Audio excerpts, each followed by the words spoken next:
स्वागत है आपके अपने YouTube channel SBM team Rajasthan पर। आज जो मैं आप लोगों के लिए मोबाइल लेके आया हूँ वो MI का 6A है, जिसमें दिक्कत दुकानदार ने मेरे को बंद का कह के दिया है, लेकिन मोबाइल बंद नहीं है, मोबाइल ऑन है। मैं ये कैसे कह रहा हूँ, जब मैं चार्ज डाल रहा हूँ सेट को तो सेट वाइब्रेट हो रहा है। तो ये कह सकते हैं कि आजकल जो मोबाइल है उसमें लाइट या ग्राफिक का इशू है। तो ग्राफिक या लाइट रिपेयर करते टाइम हमें क्या क्या चेक करना रहता है, जैसा कि मैं आपको चार्ज डाल के वाइब्रेट चेक करवा रहा हूँ कॉर्नर में मीटर कैमरे में, तो आप देख सकते हैं सेट वाइब्रेट हो रहा है, यानी सेट ऑन है। तो पहला जो स्टेप हमारा ये रहेगा कि हम सेट को ऑन करके प्रॉपर देखेंगे डीसी में कि प्रॉपर ऑन है या नहीं है। कभी कभी सेट ओनली वाइब्रेट में रहते हैं तो हम उसको ऑन समझ लेते हैं और ग्राफिक या लाइट पे थोड़ा टाइम ख़राब कर देते हैं अपना। तो इससे बढ़िया है कि पहले डीसी से इसको प्रॉपर ऑन करके चेक कर लें। तो मैं आपको डीसी से सेट को ऑन करके चेक करवा रहा हूँ। देखिए सेट ऑन हो चुका है, डीसी में रन कर रहा है, और वाइब्रेटर में भी आपको एक बार वापस मैं बंद करके वापस चेक करवा रहा हूँ। तो आप देख सकते हैं मैंने ये सेट को ऑन किया है और वाइब्रेट किया है सेट ने, जो कि साइड कैमरे में आपको दिख रहा होगा।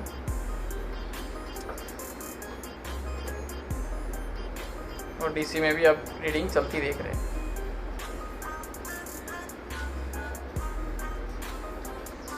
तो पहला काम हमारा ये रहेगा कि इस जो भी लाइनें यूज की कंपनी उसमें वहाँ जहाँ पर भी 0 ओम के रजिस्टर यूज किए उनको सबसे पहले चेक करना रहेगा।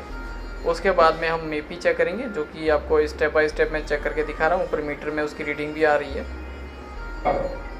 तो मेपी चेक करने के बाद हमें इसका ग्राफिक का जो सप्लाई होता है वो चेक करना रहेगा कि उसकी 1.8 की सप्लाई और जो इसकी VSN और VSP की सप्लाई है वो चेक करना रहेगा। तो ऊपर का जो GR हमने चेक किया, उसके बाद में नीचे का जो एनोड लाइन, कैथोड लाइन या जो भी VSN VSP उनके GR हम चेक कर लेते हैं। तो आप मीटर में देख सकते हैं ऊपर GR भी आ रहा है, और हम ये कह सकते हैं कोल्ड टेस्टिंग में कनेक्टर पर हमें सप्लाई सही मिली है, GR सही मिला है। तो अब हमारे पास दूसरा स्टेप बच जाता है, यानी कि कोड टेस्टिंग। कोड टेस्टिंग का मतलब कि सेट को ऑन करके हम वोल्टेज मोड में करके मीटर को वोल्टेज चेक करेंगे कि एक एनोड लाइन में क्या वोल्टेज होना चाहिए, वीरैक का मतलब क्या वोल्टेज होना चाहिए, या फिर आपका VSN VSP का मतलब क्या वोल्टेज होना चाहिए। जैसे कि इसमें LCM AVEE और LCM AVDD कर रखा है। तो इसका मतलब ये है कि ये एक ट्रांजिस्टर और मॉसफेट की एक पिन के बारे में बात कर रहा है। तो इन दोनों पिनों पे हमें जो है -5 एक पिन पे और +5 एक पिन पे चेक करना है। और जो 1.8 जो लिखा हुआ है वो वीरैक की सप्लाई, या भी वहाँ पर हमें 1.8 मिलना चाहिए अगर हम पोर्ट टेस्टिंग में चेक करेंगे। तो उसके बाद में हम साथ ही साथ LCD का जो लाइट का सेक्शन है वो भी देख लेते हैं, क्योंकि हमें दोनों पे काम करना पड़ सकता है कि सबसे पहले हम ग्राफिक देखें, उसके बाद मान लीजिए तो बार बार स्कीमेटिक दिखाने से बढ़िया है कि मैं पहले ही आपको यहाँ पे लाइव दिखा दूँ कि आप लोग कैसे लाइट के सेक्शन को फाइंड कर सकते हैं। तो यहाँ पे देखिए ये सारी पिनें जो है कनेक्टर के कौन से पिन पर ये एनोड है इसकी, जो कि इस डायोड से होती हुई आती है। और इसके अलावा जो आपके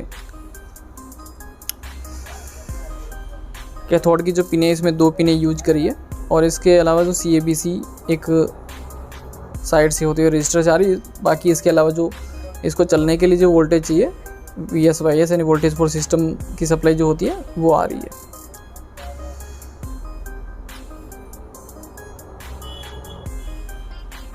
इससे आगे हम ये देखेंगे कि जो ग्राफिक की सप्लाई होती है वो प्रॉपर बन रही है नहीं बन रही। तो मैंने सेट को ऑन किया है, और सेट को ऑन करने के बाद सबसे पहले मैं आपको शायद लाइट की दिखाना चाहूँगा, क्योंकि देख सकते हैं आप लाइट का 3.6 बन रहा है, और कैथोड के थ्रू ओनली स्विचिंग देखने को मिल रही है अगर मैं मेरे मीटर की बात करूँ तो। और जो इसका CABC या PWM वाली जो लाइन है वहाँ पर कुछ भी देखने को नहीं मिल रहा है। तो इसकी जो 1.8 की सप्लाई है वो बन रही है, यानी यहाँ से हमारा डाउट जो था वो क्लियर हुआ। इसके बाद में -5 और +5 की जो सप्लाई है वो भी बन रही है, जो कि ऊपर जो चार्जिंग IC लगी हुई है उससे निकलते हैं, तो वो भी ठीक है। तो जाहिर सी बात है हमें लाइट सेक्शन पे काम करना पड़ेगा। हमारी MIPI okay, VSN VSP okay, VREG okay, तो हमें लाइट पे काम करना पड़ेगा।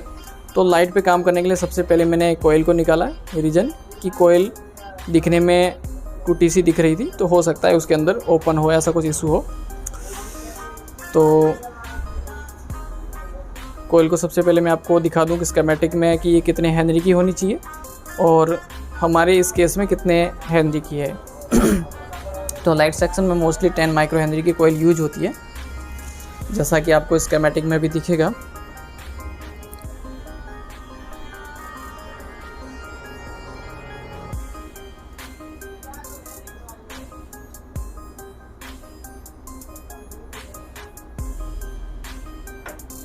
आप देख सकते हैं, तो जो मेरा मीटर है LCR, उससे मैं आपको चेक करा रहा हूँ इस कोयल की कि उस कोयल का वैल्यू क्या है। तो आप देख सकते हैं कि इस कोयल का वैल्यू ना के बराबर है जब वो हमने निकाली है।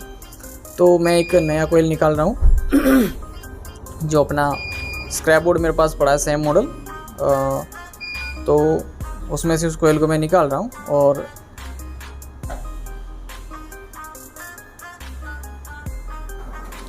तो यहाँ पर हम एक दूसरे सेट से कोयल निकाल रहे हैं और उसको भी मैं इस मीटर में देखो चेक करवा रहा हूँ। 9.2 के आसपास ये कोयल है, जो कि मैंने एक स्क्रैप बोर्ड से निकाली है सेम मॉडल के। तो इसका मतलब जो स्कीमेटिक में शो कर रहा है वो कोयल इससे मैच हो रही है। और हमारी जो कोयल है वो देखिए ना के बराबर है, यानी 1 माइक्रो हेनरी का बिल्कुल ही 1 भाग या 2 भाग कह सकते हैं, बिल्कुल ना के बराबर, यानी शॉर्ट है। तो हमने जो एक नया कोयल एक स्क्रैप बोर्ड से निकाला वो इसमें इंस्टॉल करेंगे और देखेंगे कि हमारा लाइट बनता है या नहीं बनता, क्योंकि जहाँ पर हमें 3.7 की जगह जो वोल्टेज हमें मिलने चाहिए वो वोल्टेज वहाँ पर नहीं मिल रहे। मैंने विथ LCD और विदाउट LCD भी चेक करवाए हैं।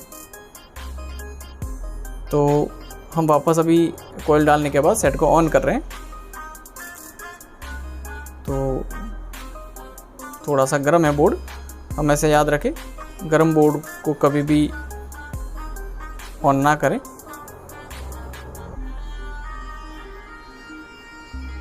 तो मैं भी इसको ऑन करने जा रहा हूँ और ऑन करके मैंने देखा कि सेट वाइब्रेट हुआ बट डिस्प्ले नहीं आई है, यानी लाइट नहीं आई, डिस्प्ले नहीं। तो अभी हमारा कोयल हमने चेंज कर दिया, तो अब हमें चेक करना है कि उस डायोड के पास में जो IC उसको कोयल को स्विच करवाती है वहाँ पर हमें स्विचिंग देखने को मिल रही नहीं मिल रही, जो कि दूसरे कैमरे के DSO में मैं आपको चेक करवा रहा हूँ। सेट को ऑन किया मैंने, सेट को ऑन करने के बाद मैं डायोड के डाउन सिरे पे चेक कर रहा हूँ। ओनली वहाँ पर एक वोल्टेज शो कर रहा है, लेकिन स्विचिंग देखने को नहीं मिली। दोनों साइड में एक टाइप का नॉर्मल वोल्टेज शो कर रहा है, जो कि स्विचिंग देखने को नहीं मिल रही है। तो DSO में आपने देखा कि यहाँ पे कोई भी पल्सेस देखने को नहीं मिल रही है, जो कि एक बूस्ट कन्वर्टर का हिस्सा है, जो कल जो ऑनलाइन क्लास लिया है उन मेरे स्टूडेंट को मैंने डीप में बताया है। तो अब यहाँ पे हमें IC ही फॉल्टी दिख रहा है, तो IC को हम उठाएंगे और IC को उठाने के बाद हम IC को चेंज करेंगे। तो IC को हमने उठाया है। IC को उठाने के बाद मेरे को ऐसा लगा है कि IC के ऊपर काम तो हुआ है, लेकिन जिसने भी इसमें काम किया मेरे हिसाब से रिवॉल्व की हुई नहीं है। नॉर्मली ये आयरन से बनाकर लगाई हुई है, क्योंकि बोले छोटी छोटी है।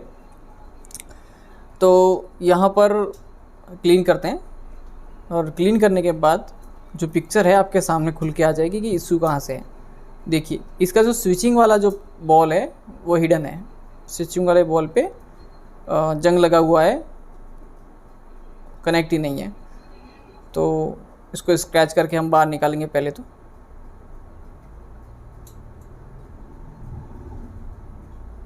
और अच्छे से इस IC को जहाँ पर हमें इंस्टॉल करना हो वहाँ पे अच्छे से सप्लाई करेंगे और फिर इंस्टॉल करेंगे। तो आप देख सकते हैं इसकी जो स्विचिंग वाली जो पिन है वो हिडन है, जो एनोड का जो नीचे वाला सिरा है वहाँ से कनेक्टेड है। तो आयरन को लगाने के बावजूद भी देखो वॉल साइन नहीं कर रही है। तो हमारा जो इशू है वो यहीं से हो सकता है। तो हम ये करने के बाद इसमें एक नया आईसी इंस्टॉल करेंगे, सेम नहीं करेंगे क्योंकि जिससे हमारा टाइम ज़्यादा ख़राब हो।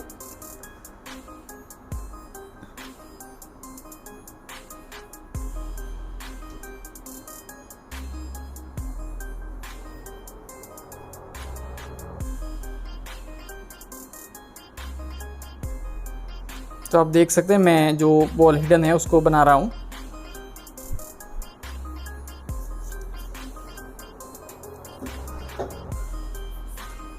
डिसोल्डरिंग वायर से थोड़ी सफाई कर लेंगे जिससे हमें नया आईसी इंस्टॉल करने में कोई इशू ना आए।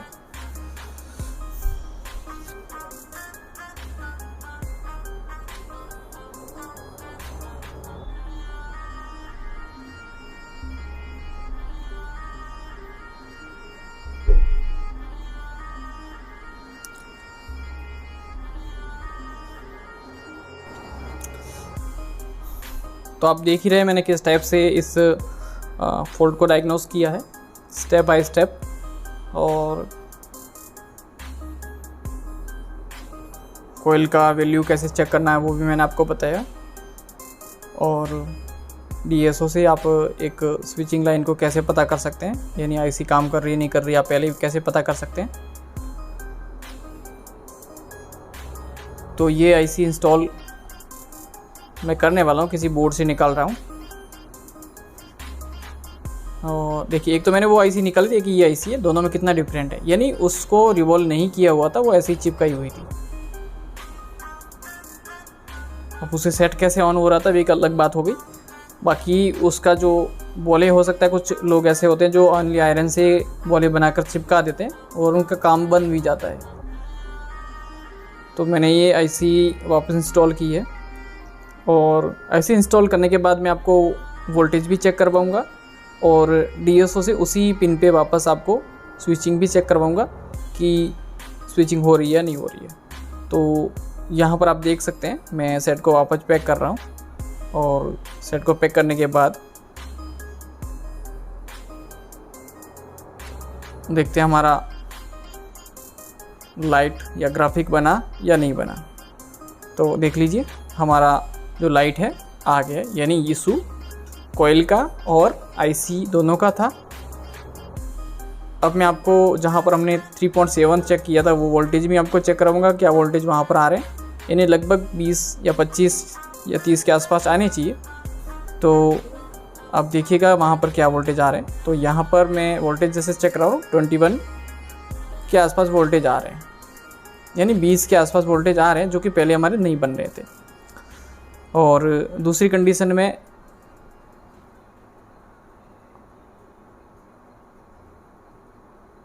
जो हमारा डीएसओ है उसमें भी आपको मैं चेक करवाने वाला हूँ कि वहाँ पर पहले क्या हलचल थी और अभी क्या हलचल है।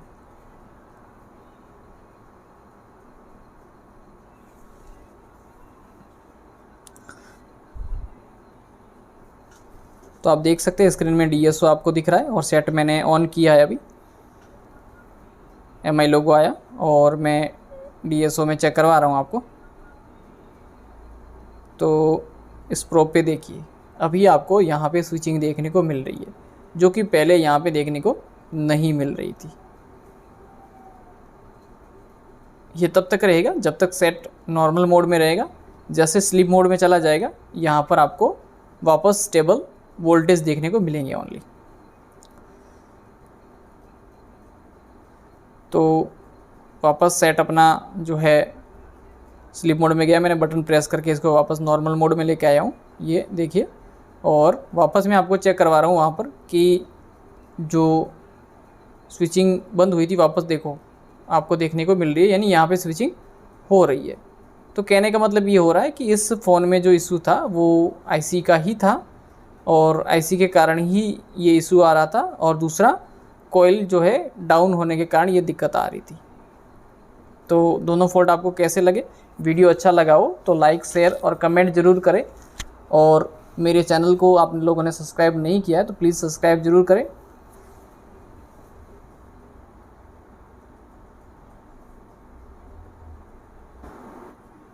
यहाँ पर जो आपको कुछ अप डाउन की फ्रीक्वेंसी जो देखने को मिली है वो मेरे हाथ के टच होने के कारण आ रही है। तो सभी दोस्तों का थैंक यू।